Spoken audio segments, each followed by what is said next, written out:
गुणरत्न आपल्यासोबत गुणरत्न सदावर्ते सर जोडले गेलेले आहेत. सदावर्ते सर, गॅझेट हा रेफरन्स पॉइंट ठरतो का एखाद्या व्यक्तीला एखाद्या प्रवर्गात टाकण्यास, एखाद्या समाजाला प्रवर्गात टाकण्यासाठी? मला कायदेशीर उत्तर तुमच्याकडून हवं आहे. कायदा काय सांगतोय? मुळामध्ये सगळ्यात अगोदर तर इंदिरा साहनीच्या जजमेंट नंतर सुप्रीम कोर्टाच्या मागास आयोगाची आपण स्थापना करायला मॅन्डेट झाला आणि ते संविधानिक संरचनेतून आपण मागास आयोग दिला. आता मुद्दा हाच आहे ना की संदीप शिंदे यांच्या नोंदीच्या आधारे मागास ठरवता येते का? ज्या आधारे GR मध्ये मागास ठरवलं तर नाही. एका समाजाला 2 आरक्षण देता येतात का? तर उत्तर आहे सगळ्यांनाच ते मान्यच करावं लागतं की ते नाही. मग आता मुद्दा असा आहे की गॅझेटला किती तुम्ही महत्व द्याल? तर एक लक्षात ठेवा, रूल 2012 कॉन्टम्प्लेट झाले महाराष्ट्रामध्ये कास्ट सर्टिफिकेट देण्याचे. ते रूल कॉन्टम्प्लेट झाल्याच्या नंतर 12 मध्ये कोणत्या दर्जाचे अधिकारी राहतील हे नंबर 1 लक्षात घ्या. ते असतील deputy collector, DYSP, IAS, IPS अशा दर्जाचे, किंवा सोशल वेलफेअरचा एक ऑफिसर असेल, डिव्हिजनल वेलफेअर ऑफिसर. आता ह्या शासन निर्णयामध्ये कोण अधिकारी आहेत? तर आपण बघितलं तर ग्राम स्तरावरले तलाठी, ग्रामसेवक सारखे. आज आपण IAS, IPS चा दर्जा लोअरिंग ऑफ रँक करू शकतो का एखाद्या शासन निर्णयाने? 2 एखाद्या शासन निर्णय गॅझेटरचा आधार घेऊन एखाद्या रूलला डायल्यूट करू शकतो का? तर नाही. त्याचं कारण असे की J&K public service commission versus union of India ह्या जजमेंटमध्ये अत्यंत छोटी जजमेंट आहे, एका पानाची जजमेंट आहे. त्यांनी सांगितलं की अशा प्रकारे रूलच्या विरुद्ध जाऊन ऑफिस ऑर्डर, गव्हर्नमेंट रेझोल्युशन च्या आधारे तुम्हाला रूलला डायल्यूट करता येणार नाही. उत्तर साधं. आता मुद्दा असा आहे की गॅझेटरच्या आधारे इतर समुदाय जे म्हणजे मागणी करत आहेत ते जे युक्तिवाद ऐकला, तो युक्तिवाद 2 प्रकारचा आहे. विलास लक्षात घ्या, इंटरचे फाईट होऊ नये म्हणून मी क्लिअर करत आहे. प्लीज. आज मुद्दा असा झाला महाराष्ट्राच्या सामान्य वाडी तांड्यापर्यंत आणि सामान्य आदिवासी पाड्यांपर्यंत की बाबा की एंट्री आहे का की एक्झिट आहे का? तुम्हाला याच्या माध्यमातून मला सांगायचंय की म्हणजे ह्या आदिवासी प्रवर्गामध्ये जाण्याच्या संदर्भानं म्हणून तुम्हाला सगळ्यात अगोदर मुद्दा सांगतो. मराठ्यांना जर तुम्ही म्हणजे गॅझेटरचा आधार संदीप शिंदे मागास आयोग नसताना त्या आधारे तो एक म्हणजे पुरावा म्हणून जर एंट्री द्या असं म्हणत असाल तर मला सांगा, त्याच गॅझेटरमध्ये जर माझे बंजारी असतील, माझे बंजारा असतील, माझे कैकाडी असतील, माझे आणखीन जे जे जे कोणते माझे SC मध्ये मोडणारे वर्ग असतील आणि ते भटक्या विमुक्तामध्ये असतील, त्यांना जाण्यासाठी तुम्ही थांबवू शकता का? रिस्ट्रेन करू शकता का? समानतेचं तत्व भारतीय संविधानातील आर्टिकल 14चं तत्व आहे की नाही? आता त्या पुढे जाऊन विलास आता कळीचा मुद्दा सांगतो. त्या गॅझेटरचा जर आधार द्यायचा असेल ना तर ते फक्त कैकाडी, ते फक्त बंजारी, ते फक्त बंजाऱ्यांना देता येईल का? तेही सांगतो मी तुम्हाला. त्याचं कारण फार सोपं आहे की लक्षात ठेवा, रिऑर्गनायझेशन ऑफ स्टेट झालं. Reorganisation of state.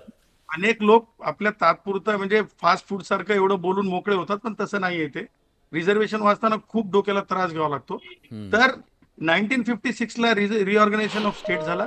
Reorganisation state होताना प्रत्येक राज्य दुसऱ्या राज्यातले म्हणजे आता गोंड गोवारी लोक, गोवारी समाज आहे जे STचं रिझर्वेशन मागते, त्यांना सुद्धा आपण आतापर्यंत त्यांचे गॅझेटर मध्ये म्हणजे मध्य प्रदेशच्या ते लोक STचे आहेत, त्यांचे भाऊ बंद की बाजूच्या जिल्ह्यामध्ये, पण त्यांना 1956चा आधार देण्यात आला नाही. आता तेलंगणामध्ये माझे कैकाडी भाऊ, माझे वंजारी भाऊ, माझे बंजारा भाऊ हे ST मध्ये आहेत ना. तर आता तुम्हाला जर गॅझेटरचा अगोदर लाभ द्यावा लागेल तर तुम्हाला सांगतो क्रिमिनल ट्राईब म्हणून म्हणा किंवा ट्राईब म्हणून म्हणा, काही म्हणा, द्यावं लागेल. आता आदिवासी आणि आमच्या बंजारा भावांमध्ये किंवा वंजारी भावांमध्ये किंवा कैकाडी भावांमध्ये भांडण होईल का? तर नाही. त्याचं उत्तर असं आहे की तेलंगणाच्या जजमेंटच्या वेळेस एंट्री नव्हती, परंतु आता नव्यानं सुप्रीम कोर्टानं जो लॉ दिला हरियाणा, मध्य प्रदेश, हरियाणा, पंजाबच्या जजमेंट नंतर की आता तुम्हाला सब कॅटेगरायझेशन करता येते. त्याच्यामुळे आदिवासी भावांना सुद्धा धक्का नाही. आणि जर तुम्हाला जर न्याय द्यायचा असेल तर माझ्या कैकाडी भावांना, तर माझ्या वंजारी भावांना, तर माझ्या बंजारा भावांना, तर माझ्या म्हणजे जे गोंड गोवारी आहेत, म्हणजे हे शरद पवार असताना लोकांना मरावं लागलं होतं, स्टॅम्पेड मरावं लागतं, त्याचबरोबर माझ्या धनगर भावांना. नाही, मग एक्झॅक्टली हाच न्याय मराठा समाजाला का नाही? हो, मग हाच ऐका ना. न्याय मराठा हा, समाजाला तर- का नाहीये? हा, मराठा समाजाला हा नियम याच्यासाठी नाही हा की रिऑर्गनायझेशन ऑफ स्टेटच्या संदर्भानं हा एक मुद्दा झाला, परंतु मराठा समाज हा सोशली हँडिकॅप कुठंच नाही. हा तुम्हाला सांगतो, सामाजिक मागास हे तत्व नाहीये, ऍड्युकेट रिप्रेझेंटेशन हे तत्व आहे. आज जर तुम्ही विलास जस्ट तुमच्या मोबाईलमध्ये डायल करा आणि सिनियर पोलीस इन्स्पेक्टर मोजा, executive position of Maratha, forget about आमदार.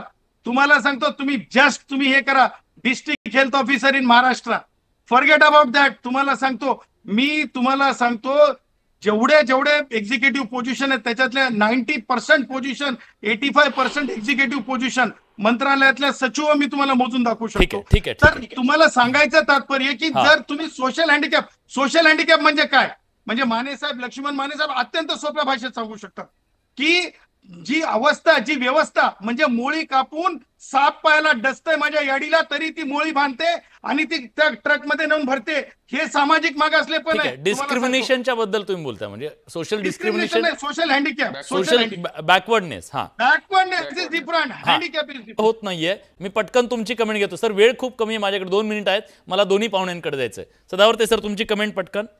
मला माझा वकील मंगेशला सांगायचं आहे, मंगेश, जर्नल सिंग टू द दिल्ली सरकार, जी युनियन ऑफ इंडिया जी जजमेंट आली त्याच्या शेवटच्या पॅरेग्राफमध्ये स्पष्टपणे सुप्रीम कोर्टाने सांगितलं की SC STच्या रिझर्वेशनसाठी मागासले पण तपासण्याची गरज नाही, त्याच्यासाठी तुम्हाला स्वतंत्रपणे डेटा पाहण्याची SC STच्या बाबतीत गरज नाही.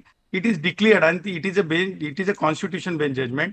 त्याच्यामुळं मला कैकाडी भावांसाठी, वंजारी भावांसाठी, धनगर भावांसाठी आणि बंजारा भावांसाठी त्यांना शेड्यूल ट्राईबच्या स्टेटस देण्याच्या बाबतीमध्ये मला कुठेही, तुम्हाला सांगतो, म्हणजे दूरदरास्त कुठेही मला अवघड दिसत नाही. त्याला कारण सिंपल आहे. हे भाऊ तुमच्याकडे येतात कारण सिंपल आहे. रिऑर्गनायझेशन ऑफ स्टेटचा अभ्यास करा. जर आमचे हक्क आम्ही ठीक आहे. तुमच्या सोबत आलो म्हणून तुम्ही जर घालून घेणार असाल तर आदरणीय पाठवा आम्हाला सदावर्ते सर, आंध्र प्रदेशमध्ये मुंबई उच्च ठीक आहे, ठीक आहे, न्यायालयाचा ठीक निकाल आहे. आहे. ठीक आहे. हा, मुंबई उच्च न्यायालयाचा निकाल आहे 14 फेब्रुवारी हायकोर्ट 2023. नाही, supreme court, Jarnail Singh supreme court, constitution bench, reservation promotion बरं एक जण प्लीज नाही एक जण. हा हा, दाभाडे सर, शेवटचा 1 मिनिट. हा, एसटी मध्ये घुसण्याचा मुंबई उच्च न्यायालयाने फेटाळून लावलेला आहे, सर्वोच्च न्यायालयाने सुद्धा फेटाळून लावलेला आहे, हे आपण लक्षात घ्या. हे ठीक आहे. जर्नल सिंग नंतरची घटना आहे. शेवटची कमेंट सदावर्ते सर. साहेब, पण यातून तुम्हाला महाराष्ट्रात सांगतो, मी केओस तुमच्या तयार होणार नाही का? आरक्षणाचा हा सगळा धिंगाणा, गोंधळ निर्माण नाही का होणार? नाही, त्याचं कारण आहे की जर तुम्ही मराठ्यांना लागू करणार असाल तर तुम्हाला सांगतो रिऑर्गनायझेशन स्टेट हे माझा राईट आहे. आणि तुम्हाला सांगतो STच्या बाबतीमध्ये, धनगरांच्या बाबतीमध्ये जो निर्णय झाला मुंबई उच्च न्यायालयात, त्याच्यामध्ये रिऑर्गनायझेशन ऑफ स्टेट चा अभ्यास करण्यात आला नव्हता, त्याच्यामध्ये मी वकील नव्हतो. परंतु धनगर, त्याचबरोबर बंजारा, त्याचबरोबर माझे कैकाडी भाऊ, त्याचबरोबर बंजारा भाऊ, या सगळ्यांसाठी हा युक्तिवाद मी ओपन केलेला आहे. आणि मी सरकारला सुद्धा काल सांगून टाकलेलं आहे की ह्या सगळ्या वर्गाला न्याय द्यावा लागेल, अन्यथा हे अन्याय ठरेल. आदरणीय सदावर्ते साहेब, आम्ही लढू चला, द्या. एका नव्या संघर्षाची नांदी महाराष्ट्रामध्ये म्हणायला आम्ही हरकत लढलो आणि पुढे पण लढू. आणि आरक्षणाकडून ST आरक्षणाकडे सदावर्ते साहेब आले आणि तिथून वादाचा जन्म झाला नाही.